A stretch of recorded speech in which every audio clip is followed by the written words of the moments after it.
Hello, welcome back, my DGen family. Appreciate you guys as always tuning in. Today's going to be kind of an informative one, and I apologize, there's not really a pick to give right now. What I'm going to do is show you how to create a tracker or a chart for your picks.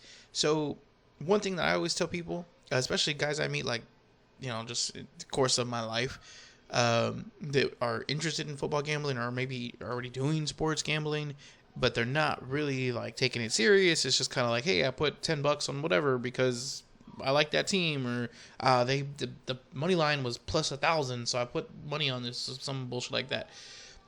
That's fine. I mean, if you're just like a recreational player, cool. Like, do you whatever. But if you want to take it a little more serious, if you want to know a little bit more about yourself, what we call like self scouting, and even really if you want to just be able to keep track of your profits and losses, because if you are in a state where it's legal right now, you really should be putting down how much you won or lost for tax purposes. And even if you're in a state where it's not legal and you are doing something overseas, if you're making or losing enough, you should really probably still put it on there, especially even if you have like a CPA. They're not really supposed to get you in trouble for reporting that. They can't really ask too many questions about how you're doing it or legalities. They're strictly just putting down the numbers. So something to keep in mind, especially if you actually are losing better. It's a good way to kind of offset some taxes. If you're winning better, you're gonna have to pay something for it. But I mean, depending on what you're looking at, it may be worth it. So either way, like I said, for most people, it's going to really be more so the self-scouting. And I will tell you, as a lot of what I do is self-scouting, especially like the first couple weeks in the season. Usually I like to go kind of hard. And if you've been a viewer of this channel for a little bit, the first few weeks, specifically the first 3 to 4 weeks of the season, are really my biggest time of the year, because they really don't have really set lines just yet. They don't have great knowledge that I don't have, right? So if I've been studying and reading and looking up all my information and getting subscriptions and doing whatever else for sports gambling, specifically obviously football or fantasy football, right, or whatever it may be, I'm going to have all the data that there is. I'm going to have, at least 2 to 3 months worth of research and data before a game is even played. So I'm going to know just as much as Vegas, right? We're going to know all the information that's out there. We're going to keep track of X and, Facebook or whatever other social medias you're using to know the ins and outs of like injuries and issues and all that kind of stuff. So it's important that you take advantage of that first couple weeks, because the big money as far as like syndicates and stuff like that, they're not making as big of bets as they are going to be making in week 10, 11, 12, 13. Number one, they don't fully trust their data yet. They're still kind of trying to do their adjustments. Vegas, because of that, doesn't have a great handle on the lines yet. So they're not putting up super refined lines either. So you can make some money in that first part of the season when everyone else is kind of trying to figure it out by doing your research, knowing what's going on, and being able to act on that early in the season. So back to the point of all this, though, is we want to keep track of that. So you need to know, what teams am I good at handicapping? What teams do I have a good handle on, right?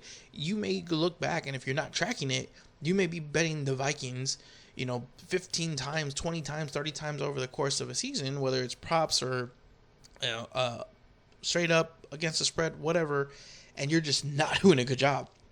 And if you bet it 30 times and let's say you end up going 10 and 20, you may not have as good of a handle on that team as you think you do.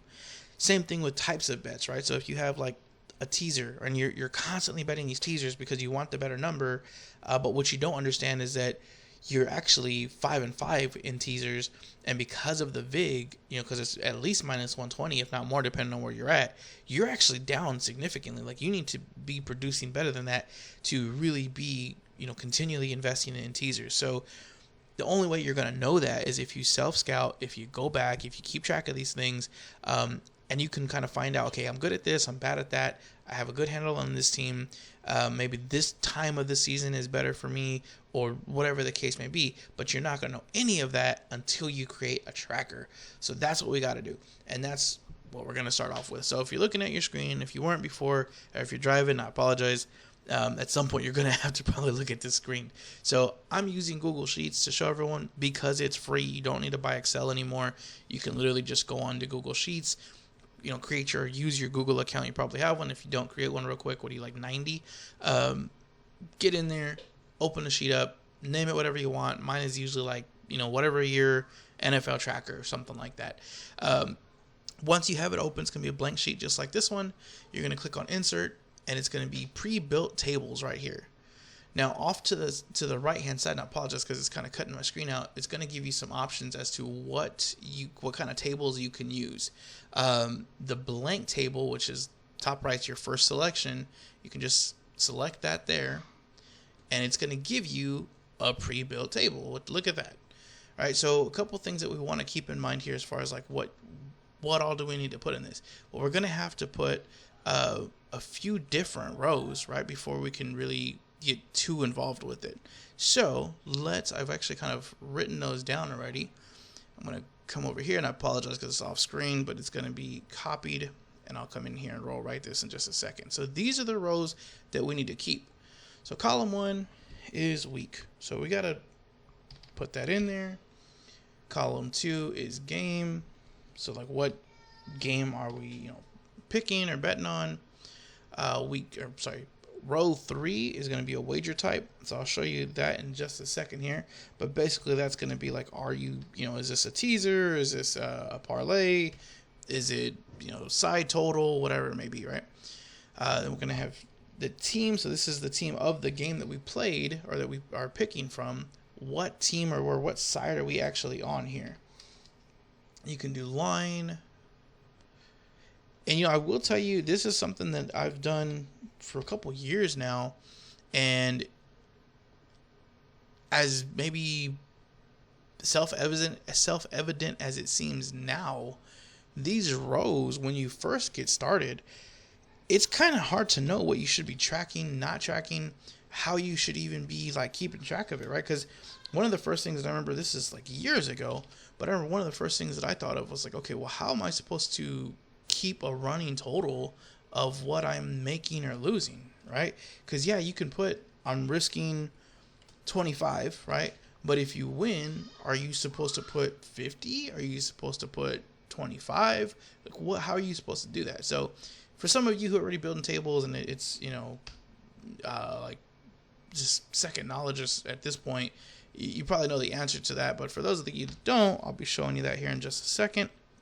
So this one here, if you haven't been paying attention, the rows that we have added, or the columns I should say that we've added, it was week, then game, wager type, the team that we're picking, the line that we are receiving on that particular team. Risk is going to be our risk amount. Win-loss would be the win-loss amount. What book are we placing it with? The date that it is placed. And that one is important because I have gone back in the past and I have thought, man, like what did I not place a bet? Did I forget to do this? Is it just not being reflected in the sports book?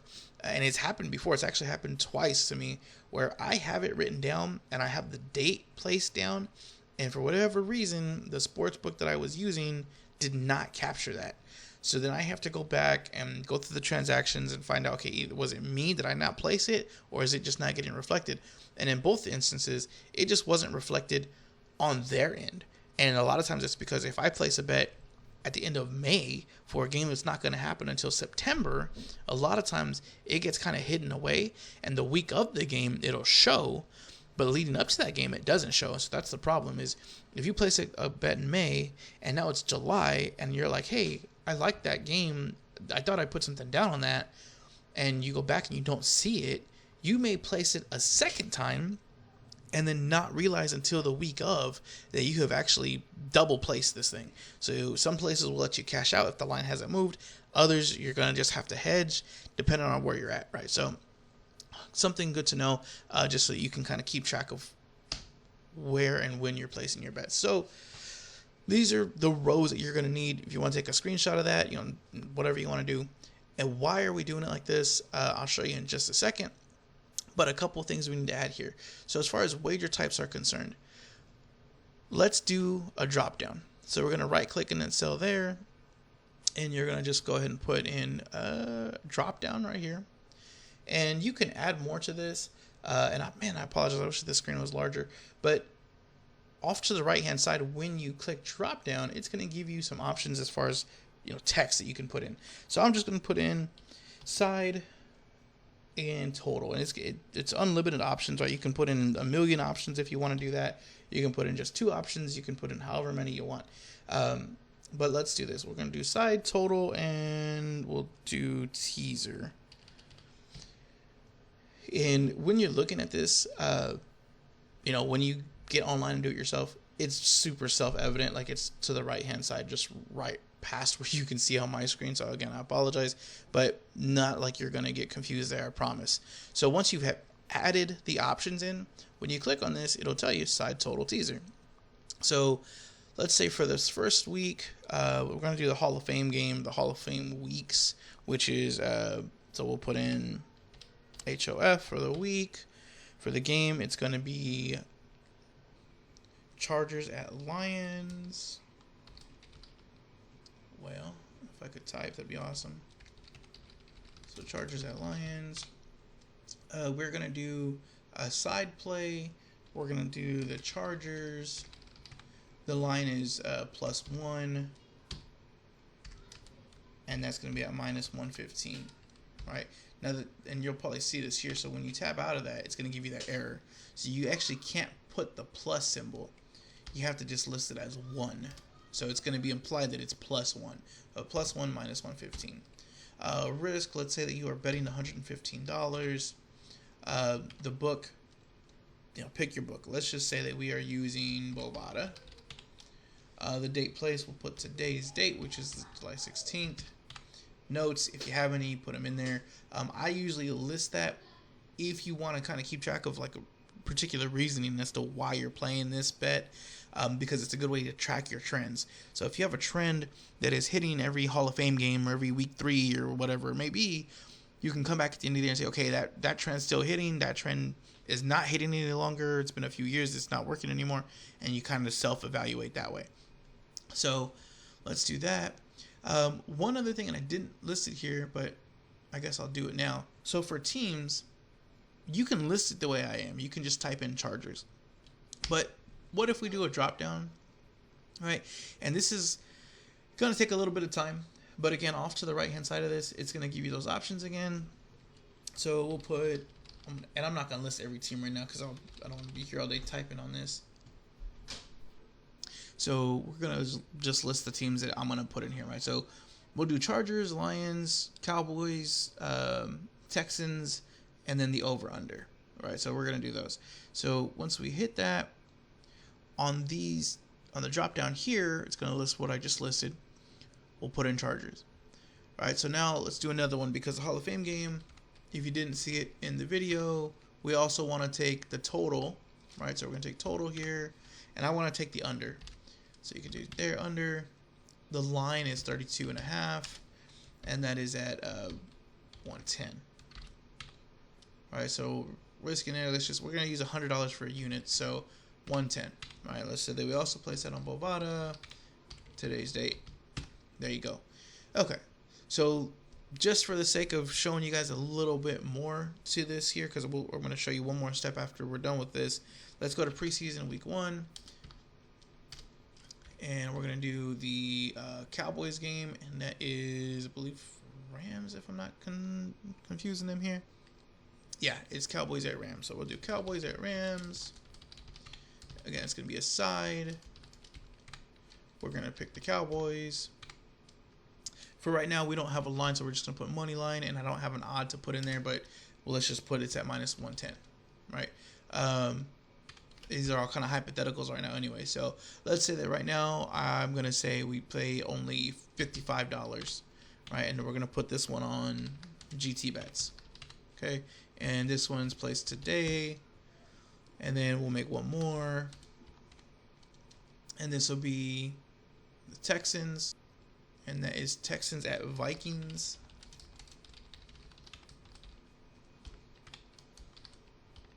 Okay, same thing, money line, let's just say -110. Let's say on this one, we're going to do a full unit again. So we'll do minus 110. We'll put in whatever. Let's just put GT bets again for July 16th, right? So one other thing that you can do on these drop downs here, let's say that for the week you wanted to do that. So you would put in a week of a drop down, and I'm going to just put in Hall of Fame or preseason week 1, because that's all we're dealing with right now. You can list, like I said, you can list infinite items, right? But for right now, we're going to do that, and it'll automatically change it to the drop down. So you don't have to go back and like redo it. It's going to just, if it's a choice that you put in the drop downs, it's going to automatically pre-fill for you. Okay, so these are our bets. So number 1, like I was saying, how do you, well, I'm going to make this look a little bit prettier. So highlight the risk column, and you're just going to make that into a $sign. And that way we know it's cash, right? And then you can also just kind of put it in the middle, a little easier to read. Same thing here for the win-loss section. $sign, put it in the middle. There you go. And so how do you do the win-loss, right? So let's say that we win this play. We win the Chargers win the game. You win $100, right? So it's 100. Let's say that the under also hits, so we won another $100, right? So notice we're not going to put 215, and we're not going to put like 100 minus the 115. We're just going to put the 100 that we won. But now we lose a play. Cowboys lose this game. It's just minus $55. That's it, right? And so let's say that we do that, and then we also we win this game, right? So it's $100 that we win there. So that's how you're going to keep track of it. And then off to the side here, you can put your totals. So let's just say your starting play, your win-loss, and then you're going to have your total gain-loss, right? So let's say out of these 4 plays, we started with, well, we can do it this way. So we'll do the equal sum. We're going to put this here. This is where we started at, right? The win-loss, we're going to do equals the sum of this amount here. So what we won for those 2 weeks there. So the equal sign here, we're going to do the starting point plus the win-loss. Sorry, and I marked this wrong here. This is actually our running balance. And this is gain-loss. So we've won $245 through those first 2 weeks, right? Hypothetically, obviously, hopefully it's more. So our running balance, if you look at your at your sports book, it should show you that you have $635 in there. But how much money have you actually won? So you're going to take your running balance minus your starting point.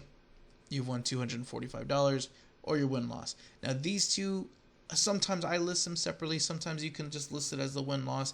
It just depends on how you're going to do your bookkeeping, because there may be certain rows or categories that aren't necessarily in this win-loss. If it's something like, personally, I usually separate like my teasers, parlays, props, stuff like that into different books, and so all put them together under the gain-loss, but the win-loss column is itemized per page.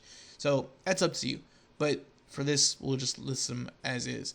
So this is an easy way to tell. So you know exactly what you've done for the 4 weeks, right? So now, why did I do all these drop downs, right? Like, what was the point of having all this here? Well, was it just like extra steps? No, not really. So if you were to highlight these here, right, we can go ahead and to insert. You're going to put in a pivot table just to a new sheet. That's fine. And this table here, and I apologize again, this right side isn't going to not show great, and I wish it would. There we go. Resize it so it will show now. Okay, so on this right side here, it's going to have the different rows that we had in our sheet, right? As far as where we want them at, let's say that we want to look at how we are doing by team, right? So we play teams, rows. So those are all for the teams. And then the win-loss amount, we can put in the column. Actually, let's see here. Put it under values. And there you go. So by doing this pivot table, it's going to show us, okay, on the Chargers, we've won $100. On the Cowboys, we lost $55. On the Texans, you won $100. On the under, you've won $100.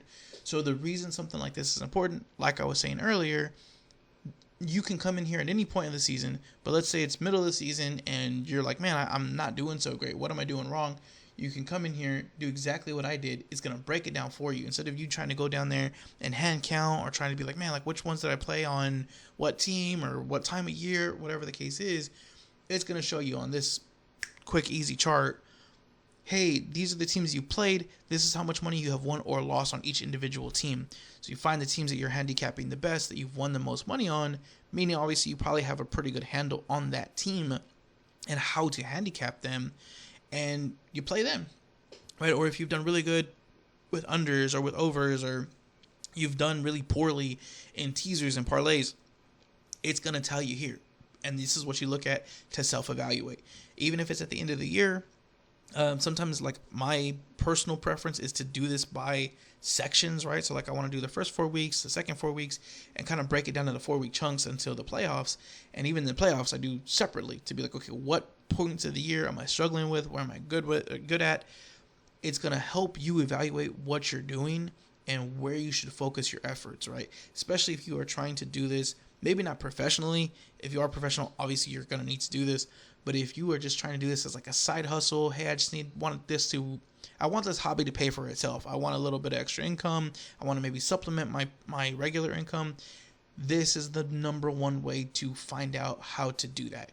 Maximize your strengths, minimize your weaknesses, and minimize variance, right? So that's it, guys. That's a quick and easy chart. Like I said, it may take you more time because obviously you're going to want to list every single team in the drop down. So you have to have all 32 teams, and you have to have the over, under, the wager types, right? So you have to have obviously your size, your totals, your teasers, parlays, anything else you can do, props. It may be something that you want to do individually. Like I said, I have several different sheets. Some are for teasers and parlays. I have another one just specifically for props. I have another one specifically just for straights, different things like that. But that's the gist of it. It's up to you as far as how much you want to break it down, or how kind of simplistic you want to make it. But now you at least have the chart here, and it's all free. This is literally costing you nothing but time. So take the 30 minutes, take the hour, whatever it may be, however advanced you want to get with this. Make that table, because you're going to spend that amount of time anyways throughout the year researching and picking teams, picking players, doing fantasy stuff. Just take the time. Take it now while the football is not going on. This is the best thing you can do to make yourself a better gambler, handicapper, as well as a better fantasy player. So, again, hopefully this was helpful. Take the advice. Appreciate you guys. I will speak with y'all again soon. Y'all have a great week.